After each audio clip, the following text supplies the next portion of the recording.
क्या आपने कभी सोचा है कि ओमान, सऊदी अरब और यूनाइटेड अरब एमिरेट्स जैसे कंट्री ने अपने यहाँ शराब को बैन क्यों किया हुआ है? कुछ लोग कहेंगे कि मुस्लिम कंट्री है और इस्लाम में शराब हराम होती है, इसीलिए इन कंट्री में भी शराब पर पूरी तरह से बैन लगा दिया गया है। लेकिन ऐसे में सवाल ये भी उठता है कि आखिर इस्लाम धर्म में शराब को हराम क्यों माना गया, और क्या शुरुआत से इस्लाम में शराब हराम थी या समय के साथ साथ इसे हराम करार दिया गया है? आइए इस वीडियो में इन सभी सवालों के जवाब जानते हैं। बस आपसे रिक्वेस्ट है कि वीडियो के साथ अंत तक बने रहिए। दोस्तों, 7th सेंचुरी में जब पैगंबर मोहम्मद साहब ने इस दुनिया में कदम रखा तो उन्होंने लोगों को बताया कि वो अल्लाह के नबी हैं और उनका काम है लोगों को इस्लाम धर्म के बारे में समझाना। लेकिन उसी दौरान कहा जाता है कि अरब के सभी देश की हालात कुछ ज्यादा बेहतर नहीं थे। वहाँ लड़कियों की बाजार में नीलामी की जाती थी, लड़की पैदा होते ही उन्हें जिंदा दफना दिया जाता था और शराब उनकी लाइफस्टाइल का एक हिस्सा हुआ करता था। और इस वजह से कई बार ये लोग शराब पीने के बाद कुछ ऐसे गुनाह भी कर जाते थे जिसके बारे में उन्हें खुद बाद में अफसोस होता था। आपको बता दें कि शराब को अरबी भाषा में उस दौरान खमर के नाम से बुलाया जाता था, और जैसे आज शराब की अलग अलग कैटेगरी होती है, उस समय में भी अलग अलग तरह की शराब बनाई जाती थी। अब शराब को बैन करने का सिलसिला वहाँ से शुरू हुआ जब लोगों ने धीरे धीरे इस्लाम धर्म अपनाना शुरू किया, और क्योंकि उस समय तक शराब को हराम करार नहीं दिया गया, इसीलिए जो लोग इस्लाम धर्म अपना चुके थे वो लोग भी शराब पिया करते थे। लेकिन इसके कुछ वक्त बाद कुरान शरीफ के चैप्टर नंबर 2 में लिखी गई बात को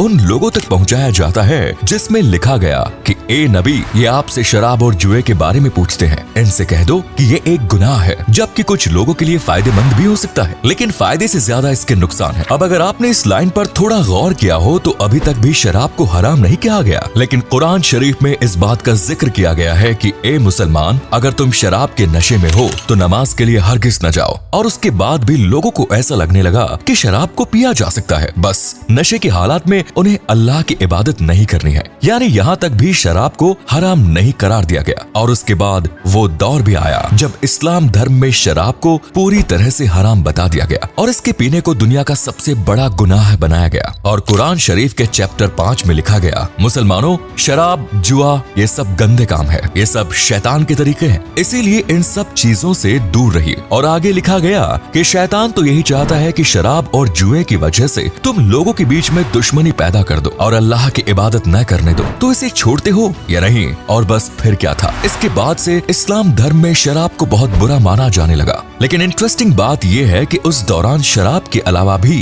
एक बड़ी मशहूर चीज हुआ करती थी जिसे अरबी भाषा में नाबीद के नाम से जाना जाता था। अगर आप इसे नहीं जानते तो आपने ताड़ी के बारे में तो सुना ही होगा, जिसे इंडिया में भी पेड़ों से तोड़कर उसे पकाया जाता है और उसे पीने के बाद लोग नशा करते हैं। हालांकि अरब में इसी चीज को खजूर और अंगूर की मदद से तैयार किया जाता था और इस दौरान वहाँ के सोल्जर एनर्जी के लिए इस ड्रिंक को पिया करते थे। लेकिन इस ड्रिंक में सबसे बड़ी दिक्कत ये थी कि अगर इसे बहुत ज्यादा पका लिया जाए तो इसके अंदर नशा पैदा हो जाता था, और इस वजह से आगे चलकर हजरत उमर ने इसे पीने पर रोक लगा दी। शराब को इस्लाम धर्म में कितना बुरा माना जाता है, इस बात का अंदाजा आप इस तरह भी लगा सकते हैं कि कुरान शरीफ में शराब को शैतान की माँ कहा गया है, यानी बड़े से बड़े गुनाह की जड़ शराब होती है। इसीलिए आज भी शराब को बहुत ज्यादा बुरा माना गया है। और यही वजह भी है कि अरब की जितनी भी कंट्री हैं, वो लोग या तो शराब का प्रोडक्शन बहुत कम करते हैं या फिर उन्होंने पूरी तरह से बैन लगा दिया। हालांकि साल 2022 में जब कतर के अंदर फीफा वर्ल्ड कप ऑर्गेनाइज किया गया तो इंटरेस्टिंग बात यह है कि इस दौरान शराब से जुड़े जितने भी प्रोडक्ट्स थे उन सभी को पूरी तरह से बैन कर दिया, और ना ही उनका प्रमोशन किया गया और ना ही उनका एडवर्टाइजमेंट किया गया। हो सकता है आप में से अभी भी बहुत से लोग ये सोच रहे हो कि शराब एक बुरी चीज है, लेकिन क्या शराब के अलावा इस्लाम में किसी और दूसरी तरह का नशा किया जा सकता है? तो आपको बता दें कि कुरान शरीफ में ये बात साफ लिखी गई है कि जिंदगी देने वाला और जिंदगी लेने वाला सिर्फ अल्लाह है। ऐसे में किसी भी शख्स को इस बात की इजाजत नहीं है कि वो खुद से ही खुद को नुकसान पहुंचाए। इसीलिए भले ही कैसा भी नशा क्यों ना हो, जिससे आपके लंग्स, आपके लिवर को या फिर आपके माइंड को किसी भी तरह से नुकसान पहुंच रहा है, तो वो चीज पूरी तरह से गलत है। और ये बात तो आप भी जानते होंगे कि शराब पीने से कितने ज्यादा नुकसान होते हैं। चलिए आपको कुछ एग्जाम्पल देते हैं। एक रिपोर्ट की माने तो शराब पीने वाले लोगों के लिवर आमतौर पर जल्दी खराब हो जाते हैं, और इतना ही नहीं बल्कि high blood blood pressure, cancer, breast cancer और थ्रोट कैंसर जैसी बड़ी बीमारी भी शराब पीने की वजह से ही होती है। आपको बता दें कि साल 2023 में global burden of liver disease ने एक रिपोर्ट जारी की,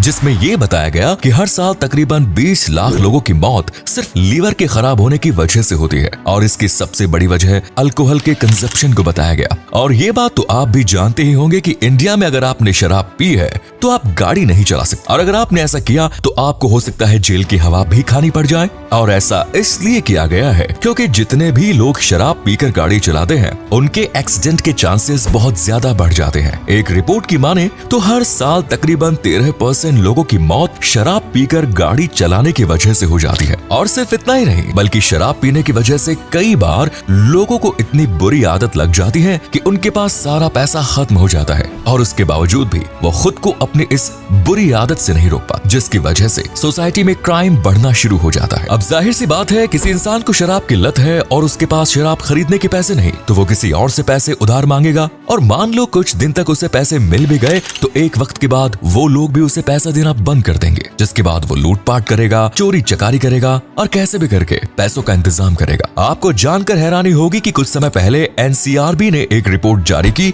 जिसमें उन्होंने बताया कि महिलाओं के साथ जितने भी दुष्कर्म के मामले हैं उनमें से 85% मामले ऐसे हैं जिसमें किसी पुरुष ने शराब पीकर अपने होशो हवास खो दिए। और हैरानी की बात यह है कि एक रिपोर्ट में यह भी बताया गया कि बिहार में 85% पुरुष ऐसे हैं जो शराब पीने के बाद अपनी पत्नी को मारते पीटते हैं, और जब उनका इससे मन नहीं भरता तो घर के बाकी लोगों के साथ वो बुरा बर्ताव करते हैं। ये तो फिर भी वो बातें हैं जो मीडिया में आए दिन आती रहती हैं। इसके अलावा हमारे आस पड़ोस में आए दिन इस तरह की खबर हमें सुनने को मिलती रहती है, और इसके बारे में हमें आपको ज्यादा बताने की जरूरत नहीं, क्योंकि आप ये बात बहुत अच्छे से जानते हैं कि शराब पीने वाला इंसान बुरा नहीं होता, बल्कि शराब खुद बुरी होती है। जो इंसान उसको पीता है वो उसे भी अपने जैसा बना देती है। और यही वजह है कि आज इस्लामिक कंट्री के अलावा बाकी कंट्रीज अभी भी शराब के ऊपर ज्यादा टैक्स लगा रही हैं, ताकि शराब के महंगे होने की वजह से हर इंसान इसे ना खरीद सके। तो दोस्तों, फिलहाल वीडियो में सिर्फ इतना ही। उम्मीद करते हैं वीडियो को देखने के बाद आप ये बात अच्छे से समझ गए होंगे कि इस्लाम धर्म में शराब को हराम क्यों बताया गया। और सिर्फ इस्लाम धर्म ही नहीं, बल्कि हर धर्म ये मानता है कि शराब एक बुरी चीज है, जिसकी वजह से इंसान कुछ ऐसे गलत काम कर बैठता है जिसका अफसोस उसे बाद में होता है। तो ये वीडियो पसंद आई तो लाइक करें, शेयर करें और पेज को फॉलो जरूर करें। धन्यवाद।